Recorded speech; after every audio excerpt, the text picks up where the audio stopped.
We have new information, new leaks on the Oblivion remake that is coming apparently sometime in June and might be announced at the Microsoft Showcase on the 23rd of January. And from the leaks, I don't think this sounds pretty good. And I'd love to be proven wrong, and I think some people will think this is pretty cool, but there's some stuff here that I'm just not happy with, and we're gonna get into all of that. Now, in case you don't know, super quick recap of what's going on. Virtuos, which is a studio that is also responsible for the Metal Gear Solid 3 remake, among other games and some original games that they're working on but don't actually exist yet, is doing a remake of Oblivion in Unreal Engine 5. When we first got news of this, we didn't actually know if this was going to be like the Halo Master Chief Collection, like an Unreal Engine skin on top of the original game or something like that, or if it was going to be a full-on remake.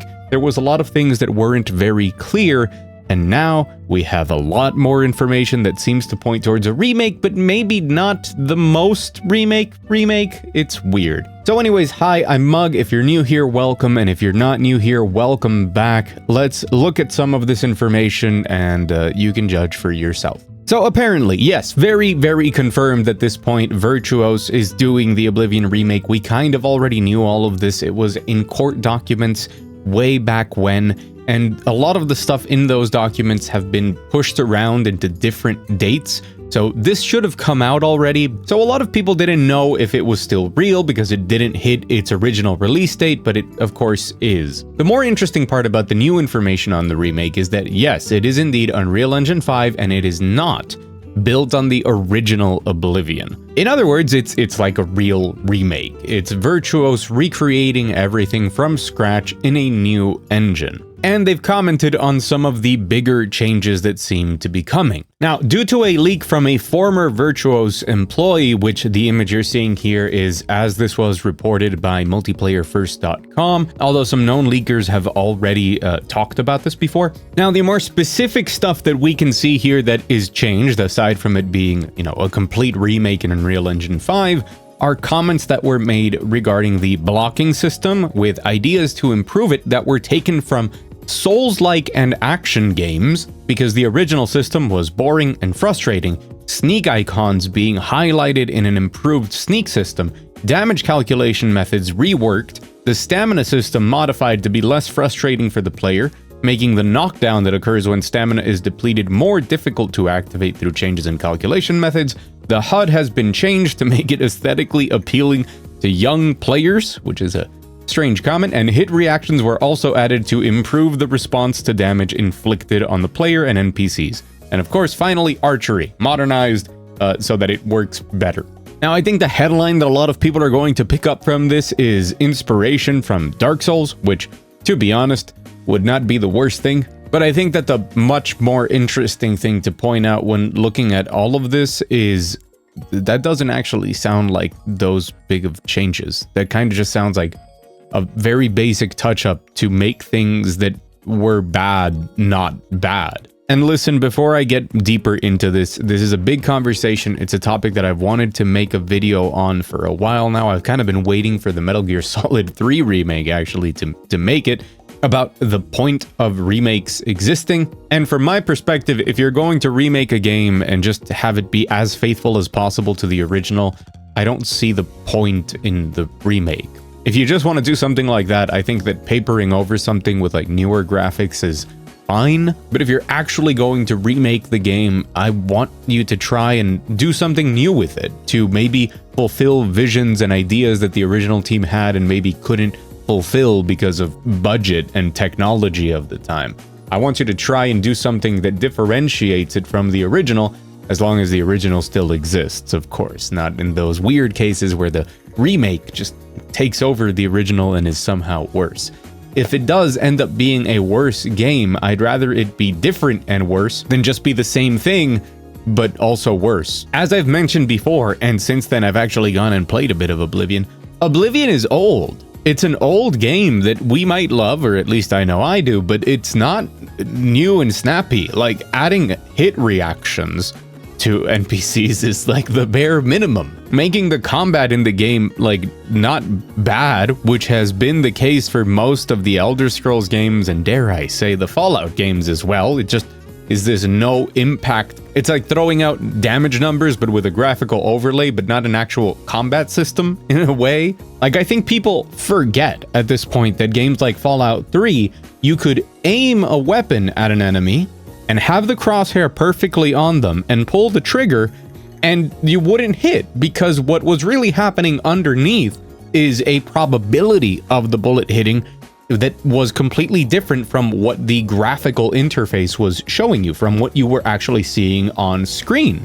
That sort of stuff just really doesn't fly anymore, right? And that's why they changed that in future games. That's why Fallout 4 doesn't work like that. That's why Starfield doesn't work like that. That should be reworked. Blocking being more tactical or adding Dark Souls-like mechanics to the combat in stamina management or something like that would be very interesting. As in general, the stamina system, for example, should probably be reworked in many different ways to make it more user-friendly and intuitive with all of the things that have happened since Oblivion came out. Like, there's been a lot of improvements in video games. I mean, Kingdom Come Deliverance 2 is coming out, like, in a couple of weeks. Very excited for that, by the way. And looking at even the combat in that game, which a lot of people don't like, but it's at least more complex and more aesthetically pleasing than something like Oblivion. If you were going to remake Oblivion, I would expect you to try and go up against competition like that. Not just, hey, the NPCs flinch now. Great, wow. Definitely next gen warranted a remake. Now, this could just be a very small list that doesn't go into the details of exactly how many things have changed and how. And as I've said, I really would prefer if this went above and beyond to try and do something cool with it. But at the very minimum, the fact that it's going to be an Unreal Engine 5 and completely rebuilt means that we have a golden opportunity for two different, very fun things. The first is for Bethesda to somehow be proven right. And it turns out that their sorts of games just don't work in an engine that isn't based on Gamebryo. The creation engine is the best engine ever or something. Or option number two. This is so dangerous for so many of us, admittedly, armchair critics, right? Like with very limited experience, at least in my case in game development, but especially all over the internet. If these guys just make Oblivion but better in Unreal Engine 5, it just really proved that their engine hasn't evolved in the way that it should, and that it's just stuck behind the times, and it would actually somehow be a victory for Unreal Engine 5 through all of the shader compiling and stuttering that the game will have inevitably. Now, this does bring me to why I feel this isn't very good or doesn't inspire much confidence from me, and that's because the combination of, yes, we are completely remaking Oblivion, but then that list of changes that they've showed sounds like they are actually just being very faithful to Oblivion, changing a couple of things and redoing a lot of it in a new engine. And at that point, if you're not going all in trying to modernize and going a bit beyond in the update and the direction of the game and what you're changing about it, and instead you're using a new engine and a new everything to just try and still be as faithful as possible to the original, if you're in the middle of the two philosophies, you could say, of doing a remake, I think that's where you run the biggest risk of just coming out with something that's mediocre and satisfies nobody. It doesn't satisfy the fans who just want Oblivion but with better graphics, because you still did add changes, and it doesn't satisfy the people who want to see an actual remake of Oblivion in the sense of, I don't know, something like Resident Evil 2. Now, having said all of that, and hopefully you're up to date, I'd love to hear your guys' take on all of this down below, what type of remake you would like, but I think there's a more interesting conversation here happening around Microsoft, and I guess Bethesda within that, which is, hey, they're giving out this IP to a different studio with a lot of differences in the original. Like, recreating the whole game in Unreal Engine 5 is not just like a simple support job. This isn't GTA Definitive Edition type of stuff, right? This is a bigger project that probably had more involvement directly from Microsoft and Bethesda, and the fact that they're willing to give their IP to somebody else to work on, and to do so in a completely different engine. Like what I said before, Bethesda has been very public about why they use their engine and how impossible or just how absurdly difficult it would be to craft the games that they make in a different engine. So the fact that this is happening is either against Bethesda's will or Bethesda finally kind of saying, hey, at least let's see what happens. And both of those things to me are exciting. I'm a huge fan of the Elder Scrolls, but if you're not new to the channel, you know that my love is Fallout. I think Fallout is just an incredible property that I love so much, and I would love it if that property were given out to other people. If Microsoft, in their current very strange state of not knowing what to do, of not being one of the console competitors anymore, and instead they are this just company that makes games and offers Game Pass, and I guess that they want to put out a ton of games this year. That seems to be what rumors and leaks are pointing to, that Microsoft is looking to put out a ton of stuff. They should take advantage of their IP and look for people that can make great games with it. I personally don't care if they give Elder Scrolls or Fallout or anything else to a completely new studio to try something new and it ends up being really bad.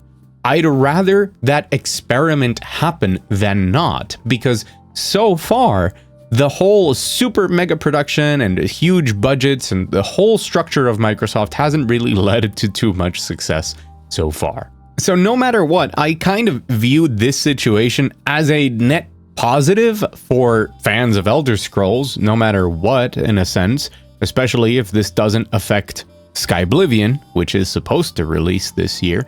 Fingers crossed. But just in general of maybe Xbox trying new things and giving other studios a shot, or allowing their internal studios to try new things, which would go very much against what they've said before and things like what happened with Tango Gameworks. But you know, when you're at the bottom, you really can't go anywhere but up, right? At the end of the day, for me, they need to innovate, they need to try new stuff, they need to attempt things. This is why I'm very excited for a game like Avowed, because it's at least trying something different. It's not just playing the safest route possible, it is Obsidian's take on an Elder Scrolls, but it's obviously more focused on combat. The gameplay we've seen is a ton of different abilities and cool stuff. The combat looks like it's very reactive and feels nice to play. And while the open world isn't meant to be something like the Elder Scrolls in what it communicates to people, this open-ended exploration type of thing, it is this very fantasy setting, which is especially useful that it sets it apart from Kingdom Come Deliverance 2, because good luck going up against that, right? But it just looks like they went in a different direction of what they wanted to do. And I really feel like we're lacking at least new attempts at things in video games. And I'd rather those attempts be terrible, but have happened, than, I guess, slapping a new skin on Oblivion and pretending that that's really cool, despite the original game still existing, being there, and having mod lists that are basically miles long. So it's weird. It's going to be a very interesting year, specifically from Microsoft. A very good year for Western RPGs, and Japanese RPGs still hitting strong. And I'm gonna keep a very close eye on this. Where that will go, I don't know, but the year is definitely starting off with a bang, both in upcoming games and in news for games that are very close upcoming. So that's fun. That's good. Playing video games is like cool. I don't know what else to say. In any case, I hope that's brought you up to speed, informed you of the situation with what's going on. And if you found this video informative, interesting, entertaining, hit the like button. Helps the channel grow, helps the video reach more people. If you want more from me, all sorts of opinions and essays and things of the world of video games, subscribe. And that always helps out. Thanks for watching, and a special thanks to the patrons up on the $1 patron wall. It's called that way because there's only one tier, $1, but they support everything I do, and I am eternally grateful. And for now, go out there, enjoy some great video games. We got a lot of them coming out very early, and I'll see you again very soon.